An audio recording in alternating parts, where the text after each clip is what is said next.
Hoje vamos falar de uma ave insetívora que é a Folosa musical.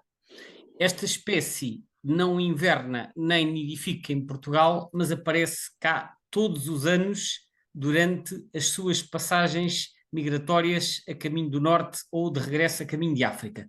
É então uma migradora de passagem. Para esta conversa está aqui comigo o José Sousa. Olá. Olá, Gonçalo, tudo bem? Olá a todos. Pois é, esta espécie, se eu não estou em erro, é capaz de ser a primeira espécie estritamente migradora de passagem que nós estamos a conversar aqui, não é? És capaz de ter razão. Efetivamente, já tivemos outras que são parcialmente migradoras de passagem, mas que têm sempre algumas populações nidificantes em alguma região montanhosa ou do norte do país. Eu penso que assim, que seja apenas migradora de passagem, deve ser a única. E em que épocas do ano é que nós a podemos ver por cá, então? Bom, sendo então uma migradora de passagem que aparece por cá nas suas viagens de e para o norte da Europa, ela aparece duas vezes por ano. Aparece na migração primaveril, que normalmente acontece assim entre meados de março e meados de abril, mas pode às vezes durar um bocadinho mais, e depois na migração outonal, que, um, bom, que tem o seu pico em setembro, mas na verdade é muito alargada, começa logo no início de agosto, às vezes até excepcionalmente no final de julho. Depois em agosto começam a aparecer mais, no final de agosto já são bastante frequentes, em setembro estão por todo o lado, e depois em outubro os números vão diminuindo e as últimas passam, em geral, no princípio de novembro, havendo registros excepcionais no final de novembro ou no início de dezembro. Mas setembro é sem dúvida o mês em que esta flosa é mais abundante. Portanto, há uma discrepância aí também em relação ao número de indivíduos que se consegue observar na migração quando passam para cima ou quando passam para baixo, não é? É verdade. Aliás, isto acontece com a maioria das espécies que passam por cá em migração. Tendem a ser mais abundantes no outono do que na primavera. Eu penso que há dois fatores a concorrer para isto. O primeiro fator é que muitas aves migradoras vindas da África, na migração para norte, tendem a seguir uma rota um bocadinho mais oriental e, portanto, aparecem mais no leste de Espanha e noutros países do Mediterrâneo. E na migração para sul vem mais ao ocidente. O segundo fator é que na migração para sul há muito mais indivíduos porque há os juvenis do ano que nasceram e que vêm engrossar a quantidade de indivíduos que estão a migrar. Portanto, elas passam mais ao oeste por um lado e por outro lado há muito mais. E eu digo que há muito mais porque a maioria das flosas musicais que nós vemos a passar no outono são juvenis do ano. E, portanto, também é verdade que os juvenis tendem a perder-se mais das suas rotas de migração porque estão a fazer a viagem pela primeira vez e não conhecem o caminho. Mas eu penso que será um acumular destes dois fatores. Uhum. Esta espécie migra também de África para o norte da Europa, o que para o tamanhito desta ave é qualquer coisa de extraordinário, porque ela faz umas migrações brutais, não é? É verdade, é uma ave migradora de longa distância que nidifica no centro e no norte da Europa e que inverna, tal como acontece com muitas migradoras de longa distância, inverna na África subsaariana, portanto, ao longo de uma faixa que vai mais ou menos ali desde aquelas bandas do Senegal e da Guiné para leste até ao Quénia e depois estende-se para sul até a África do Sul. Portanto, apanha mais ou menos toda a África tropical e austral. Tudo o que é África a sul do Saara recebe flosas musicais durante o inverno. A área de nidificação também é vasta, estende-se da Europa até ao extremo oriente da Ásia, quase até ao Estreito de Bering. E nessa área de nidificação foi onde tu observaste, não foi? Exatamente. Eu observei esta espécie pela primeira vez na Suécia, no dia 3 de agosto de 1989. Eu estava a fazer uma viagem de Interrail com o meu amigo João Cruz, conforme já relatei em conversas anteriores, e nós nesta longa viagem saímos de Lisboa e fomos de comboio até Abisko, que é um parque nacional numa zona de montanhas no extremo norte da Suécia, a norte do Círculo Polar.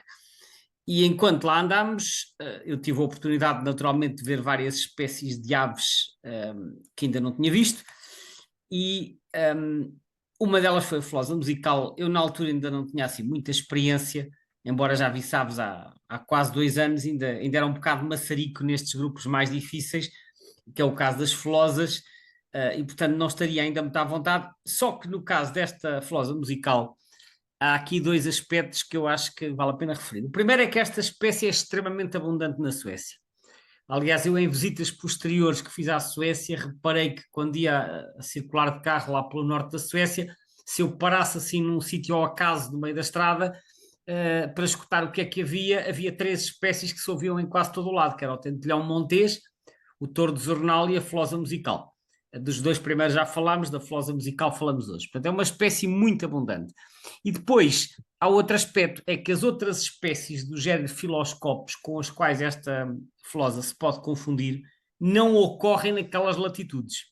Eu, na altura, consultei o guia, vi que era assim uma flosa pequenina, amarela esverdeada. É claro que há uma série delas parecidas, nomeadamente Colibita, Bonelli, e Sibilatrix, são assim as mais importantes na Europa, e nenhuma delas ia até ao norte da Suécia.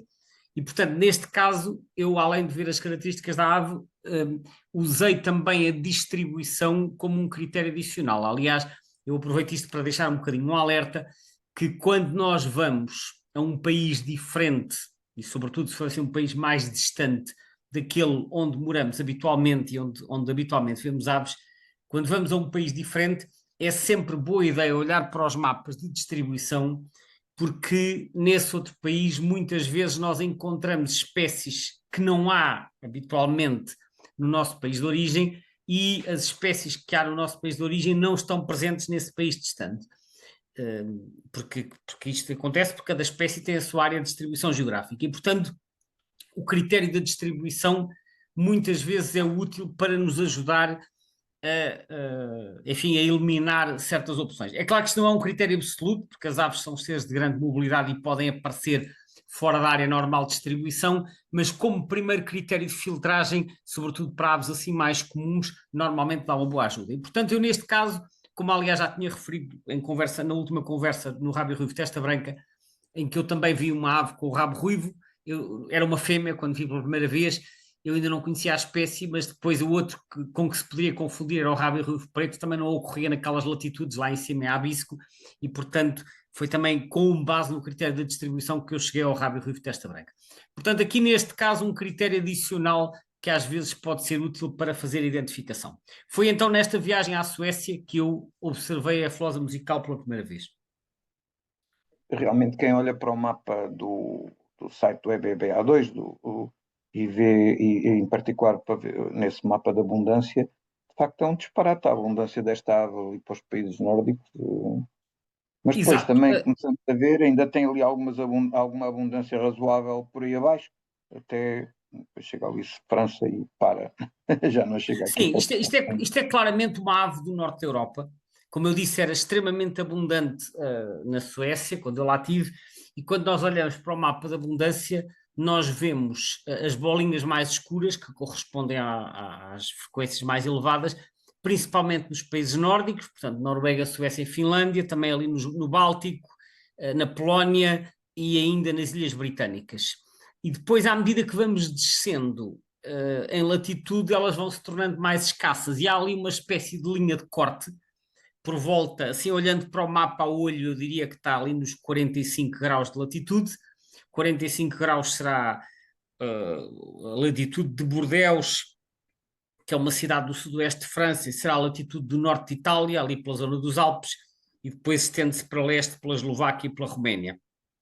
E abaixo disso praticamente não há.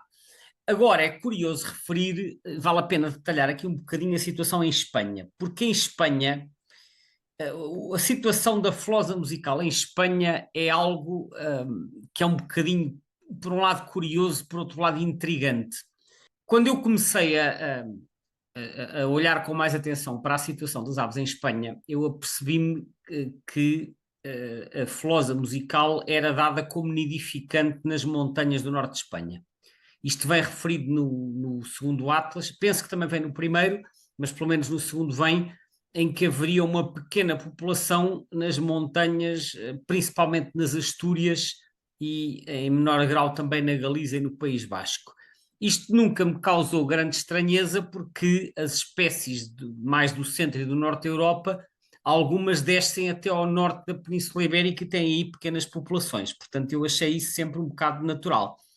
Agora, quando saiu o terceiro Atlas, de repente a espécie desapareceu. Portanto, a variação no número de quadrículas é menos 100%. E quando comparamos o segundo Atlas europeu e comparamos com o primeiro, ela também é completamente varrida de Espanha.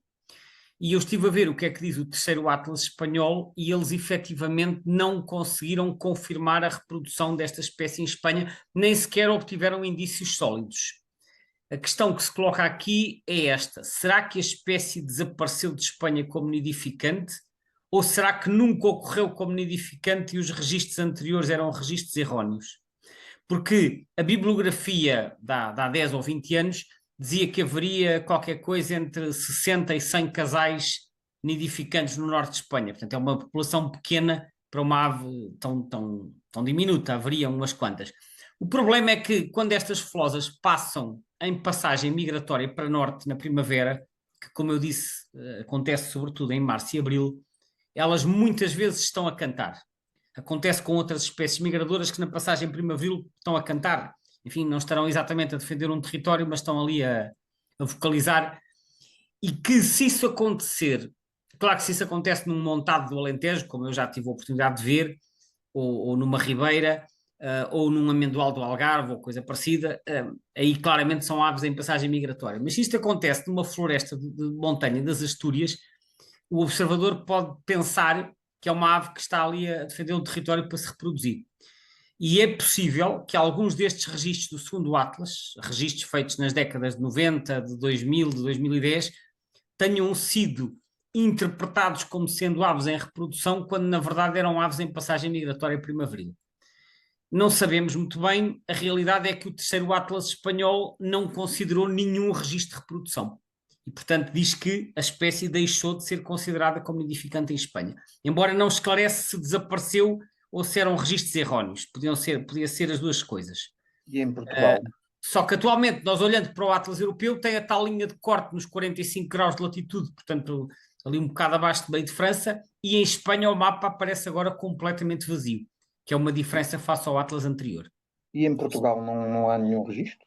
Em Portugal, de nidificação confirmada à partida não há. Mas há duas situações curiosas que vale a pena referir. A primeira é a captura de 2 indivíduos em redes de anilhagem em Torém. Torém é uma aldeia no extremo norte do país, no concelho de Montalegre, distrito de Vila Real, e que é uma zona também bastante visitada por observadores de aves hoje em dia, que vão lá ver algumas espécies do norte da Europa que atingem ali o limite sul da sua área de distribuição, como o picanço dorso ruivo e a escrevedeira amarela. E houve uma ocasião, já houve vários anos em que foi lá feita a anilhagem de aves, e houve uma ocasião que foi em junho de 2003, portanto há pouco mais de 20 anos, em que numa sessão de anilhagem, aliás, em duas sessões de anilhagem diferentes, uma no dia 8 de junho e outra no dia 9 de junho, foram capturadas 2 flosas musicais.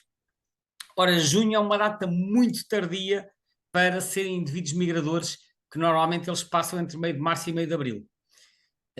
Mesmo que a migração se possa prolongar mais tarde, e acresce que uma destas aves tinha pelada de incubação, que às vezes também se chama placa térmica, que é durante a época de reprodução, as aves que estão a incubar perdem as penas na barriga, ficam assim com uma espécie de uma oval sem penas no ventre, que é para conseguirem que a pele fique diretamente em contacto com os ovos.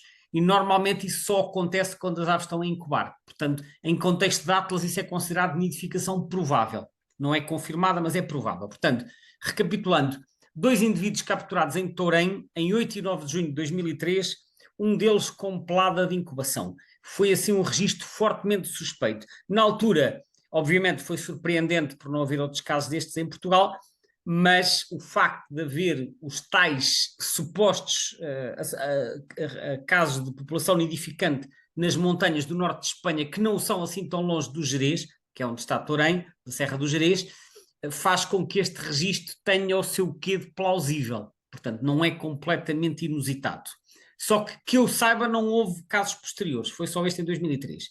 O que é verdadeiramente inusitado é uma outra situação que vem referida na enciclopédia BWP, que é uma sigla que significa Birds of Western Palearctic, foi uma coleção de livros que foi feita sob a coordenação de Stanley Cramp, e que no volume que fala das flosas refere-se que um casal terá nidificado no Algarve em 1992.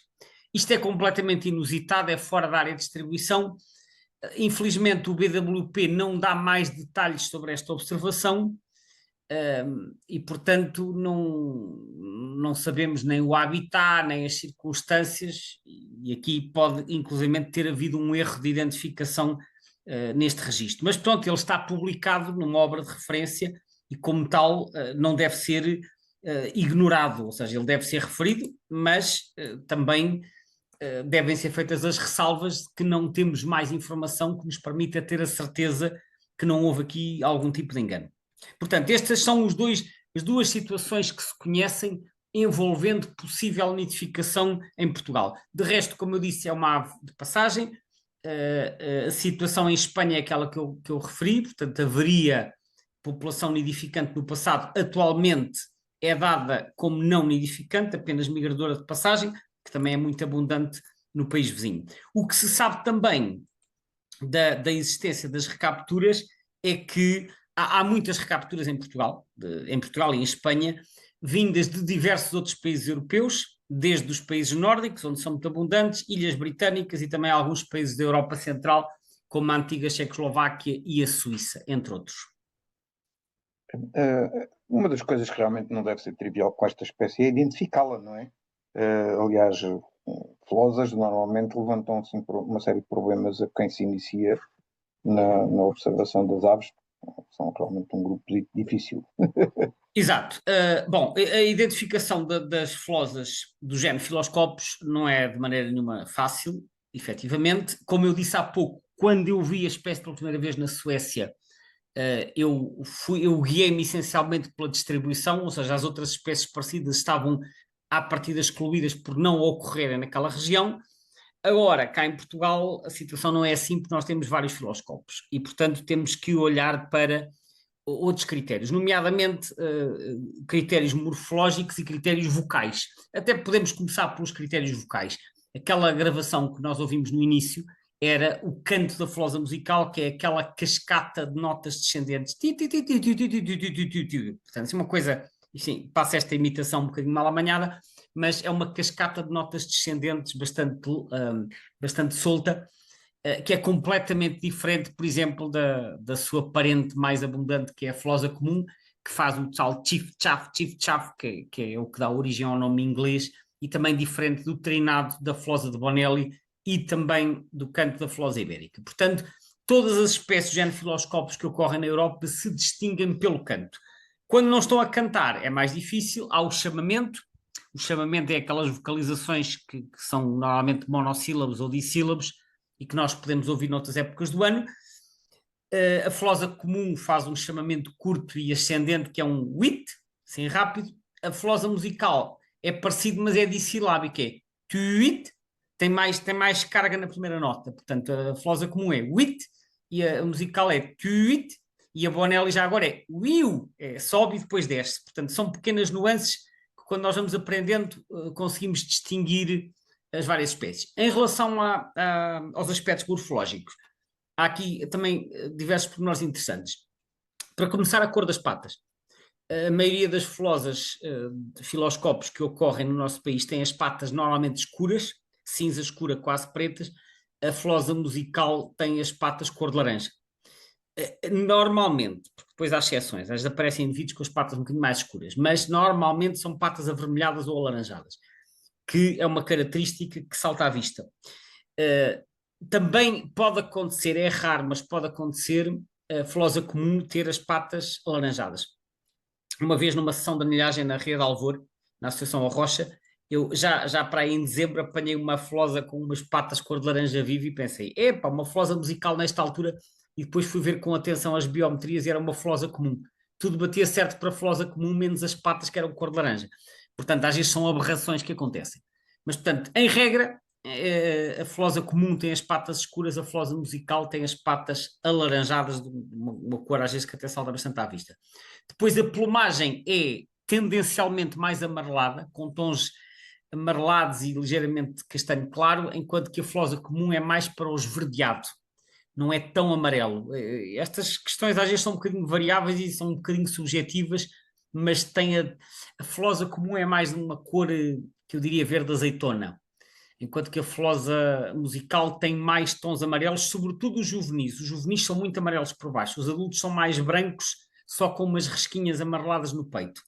Outra característica é a lista supraciliar bem marcada, normalmente amarelada, mais marcada que na flosa comum, e depois as asas longas, as asas, a projeção das primárias, que é a diferença de comprimento entre a primária mais longa, que é a segunda a contar de fora, e as terciárias, é muito mais longa na flosa musical, e isto explica-se pelo facto da espécie ser uma migradora de longa distância. As espécies que fazem viagens mais longas normalmente têm asas mais longas para lhes permitir conseguir cobrir distâncias maiores sem fazerem tanto esforço. As aves que fazem migrações mais curtas, em média, têm as asas mais curtas, que é o que acontece com a flosa comum, em que a maioria dos indivíduos fica na Europa e não atravessa o Saara.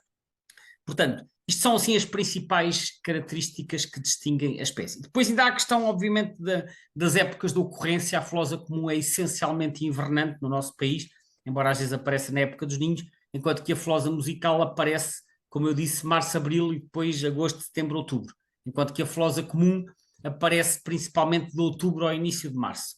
Há ali uns períodos de sobreposição nos meses de março e de outubro, em que aparecem as duas, mas normalmente depois pelo meio ainda temos a flosa ibérica e a flosa de Bonelli, que são estivais. A ibérica também vem juntar e mais um grau de confusão, não é? Exato, mas por exemplo, normalmente em junho ou julho, normalmente é Bonelli ou ibérica. Se for em dezembro, janeiro, fevereiro, será comum, embora em fevereiro comece a chegar a ibérica, e depois, se for nas épocas de passagem, é musical. Portanto, o critério das datas não é também, enfim, absoluto, é apenas uma pista, tal como o critério da distribuição, mas normalmente quando nós vemos uma flosa amarelada com asas longas e patas laranjas em setembro, já temos indícios suficientes para dizer que é uma flosa musical. Se for em novembro, uma ave com estas características, já temos que olhar com mais atenção. Portanto, o critério das datas ajuda-nos um bocadinho a avaliar as probabilidades de ser esta ou aquela espécie, mas convém sempre olhar para as biometrias. Para as biometrias não, peço desculpa, para as características morfológicas. Isso pode incluir as biometrias ou não. Mudando aqui o tema, explica-nos lá este nome, Filoscopos Trujillos, como é que isto aparece, o que é que isto significa? Bom, o nome, esta flosa, como já foi referido, é muito abundante nos países nórdicos, nomeadamente na Suécia, que foi onde eu vi pela primeira vez, e como nós também já falámos anteriormente, o nosso amigo Carlo Linneu morava na Suécia, e portanto não surpreende que tenha sido ele a descrever a espécie pela primeira vez. E foi, mas não com este nome. Ele chamou-lhe, tal como acontece com a maioria dos insetívoros descritos pelo Linneu, ele enfiou isto no género Motacilla. Tudo o que era insetívoro, tirando as andorinhas que estavam no outro grupo, mas tudo o que era insetívoro que andava assim em terra ou nas árvores era Motacilla.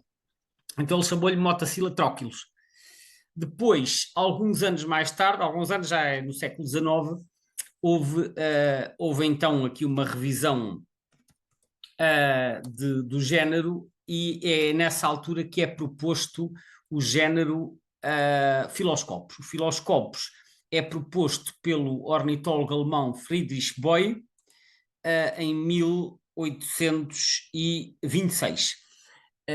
Portanto, é nessa altura que este género Motacilla proposto pelo Linneu é todo retalhado em diferentes géneros, e estas pequenas filosas vão parar ao género filoscopos, onde ainda hoje se encontram. Ora, filoscopos é uma palavra que vem do grego, é uma palavra composta que tem dois elementos. Vamos começar aqui pelo scopus. O scopus vem da palavra, vem então do grego scopeu, que significa examinar. E depois dá o scopus, que é o examinador, ou o observador. Ora, se nós pensarmos, há várias palavras em português que têm também esta terminação, como por exemplo microscópio, scópio, não é? Scópio é microscópio é um aparelho que nos permite observar ou examinar algo de dimensão muito pequena, tal como telescópio é um instrumento de observação astronómica que nos permite observar à distância, telescópio. E depois temos o estetoscópio e temos o caleidoscópio e mais uma série de instrumentos que de uma forma ou de outra servem para observar. Portanto, o scópio significa, e que dá depois scopus, que é examinador, scopus significa que está a observar, a examinar. Philo vem do grego philon, que significa folha. Ora, então, filoscopos ou filoscópio é observar uma folha. Portanto, filoscopos é o observador de uma folha. Ora, isto é uma referência ao comportamento destas aves que andam sempre naquelas árvores de folha larga, andam sempre ali a saltitar de umas folhas para as outras, como se estivessem a examinar as folhas, que é de facto o que elas fazem, que é à procura de insetos, vão ali procurando no meio da folhagem a ver se há os pequenos insetos de que se alimentam. Quanto ao tróquilos, o tróquilos tem uma origem um bocadinho mais obscura, é um nome que inicialmente foi mencionado pelo nosso amigo Aristóteles, que foi, como se sabe, um naturalista da antiguidade e que publicou vários trabalhos sobre a natureza, incluindo o Historia Animalium, que é a sua obra magna acerca destes assuntos, e o Aristóteles às vezes menciona várias espécies de aves que ele não especifica quais são, e ele menciona uma ave pequena chamada tróquilos, que alguns escritores que viveram mais tarde associam como sendo a carriça, que também é uma ave de pequena dimensão, mas este nome, tróquilos, foi usado, além do Aristóteles, foi usado por outros autores da antiguidade, como Heródoto, Atenaios, Aristófanes e Dionísio, para designar a ave do crocodilo. Ora, o que é isto, a ave do crocodilo? É uma limícola que há em África, que é o Pluvianus aegyptius, que é o Egyptian Plover, também se chama em inglês, mas que às vezes coloquialmente se chama de Crocodile Bird. Isto porquê? Porque havia uma lenda, é uma lenda que existe há muitos séculos, mas que eu acho que até hoje nunca teve uma prova irrefutável de que seja verdade. Havia uma lenda que dizia que essa ave do crocodilo fazia a limpeza dos dentes do crocodilo, como se estivesse ali a palitá-los com o bico. Ou seja, imagina, o crocodilo abre aquela bocarra, fica de boca aberta e a ave vai lá recolher os restos de comida nos dentes do crocodilo para lhe fazer um bocadinho a higiene oral. E o crocodilo não comia a ave porque, de certa maneira, era uma simbiose. A ave estava ali a prestar-lhe um serviço e o crocodilo permitia que isso acontecesse. E essa ave é referida, então, em alguns escritos antigos como sendo tróquilos. Como eu disse, isto é uma lenda antiga associada ao Pluvianos e a egípcios, mas até hoje não existe nenhuma prova fotográfica ou documental de que realmente comprove que este comportamento acontece. Portanto, o mito continua a existir. Há um selo de São Tomé e Príncipe com essa ave dentro da boca de um crocodilo. Pois, exato. Ou seja, a história é antiga, mas que eu saiba está por demonstrar com provas irrefutáveis.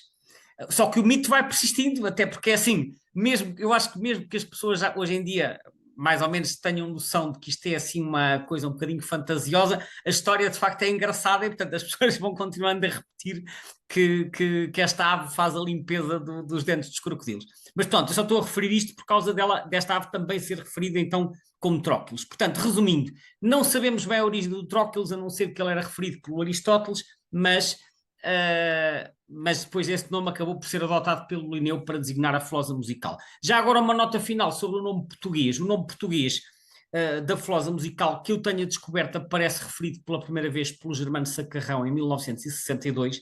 Os autores mais antigos não dão um nome específico a esta ave. Eu julgo que o Sacarrão terá traduzido o nome do espanhol, porque em espanhol isto chama-se mosquiteiro musical e muitos dos nossos nomes comuns apareceram por tradução de outros idiomas. Portanto, provavelmente o nome flosa musical veio então do espanhol. Se calhar temos que terminar, né? Porque isto já vai um bocado longo. Sim, E temos de deixar tema para a próxima ronda, não é? É verdade, sim, senhor. Gonçalo, Ok. obrigado a todos Obrigado, que nos Zé. ouviram. Obrigado a todos. Só relembrar rapidamente que existe no canal do YouTube do avesportugal.info um vídeo sobre identificação de flosas, pode ser útil para quem tem alguma dificuldade em identificar estas espécies. Obrigado então e até à próxima. Exato, é bem lembrado, sim, senhor. Então vá, até à próxima. Voltaremos em breve com mais aves vistas na Suécia.